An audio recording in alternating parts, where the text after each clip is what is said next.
Guys, I love Honda products, and I have the Honda HRX 217 mower. And I tell you what, I absolutely love this mower, but I've had a couple of problems with this mower. Let me tell you one of the problems. It leaks oil. But first time it was my fault, second time it was their fault. Let me show you what went wrong with this thing, okay? A lot of times, Honda did not accurately use that silicone, enough of it in this, okay? And it leaks out of here. But more times than not, that's not what the problem is. And you will have oil that is leaking all through here. What is it? It's still Honda's problem. On their dipstick, which I can't even open up, okay?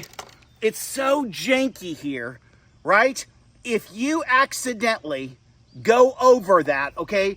The Honda technician told me, check your dipstick. When I checked it, I said, yeah, I'm just slightly over, no big deal. And he says, no. He said the GCV 190 was a precision motor, and if you went over just slightly, it will push oil out of the muffler, and if you put a little bit too much again, it's gonna push it out of the air filter, and eventually you're gonna break the seals on the valve cover.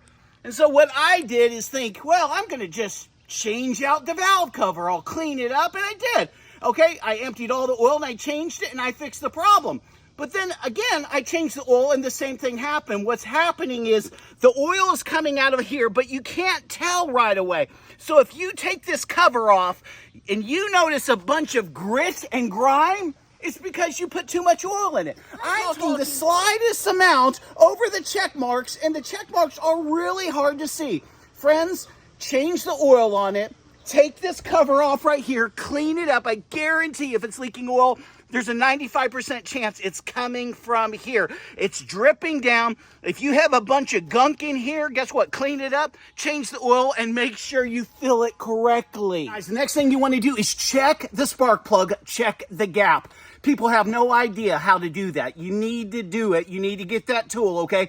If it's all fouled up, get a new spark plug, but it should be 0.028 to 0.031. If it's in that range, you're golden. If the spark plug looks good, you're fine. If it doesn't look good, change it out. The next thing I did on mine is I changed this to a high performance filter. They had them on Amazon. They weren't expensive. I put it on this.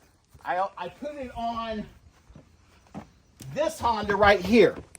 I put it on this old 7.75 Briggs & Stratton again. It's all the same air filter, and I tell you what, it made such a huge difference. It gave it much more power. It was almost like I had a brand new engine. I couldn't believe the difference that an air filter can make that's made right. All right, well, I hope this helped you out, and I hope you're not doing a bunch of stuff with the gasket if you don't have to. First thing you need to do, check the dipstick. If you're over, more likely, next thing you do, go to that cover over the muffler. You're going to check it. If there's oil all over it, drain all the oil out, clean that up, make sure you put the right amount of oil in. You're not going to have any problems. You don't have to pull off the valve cover at all. Thanks, guys. Give me a thumbs up if you like this.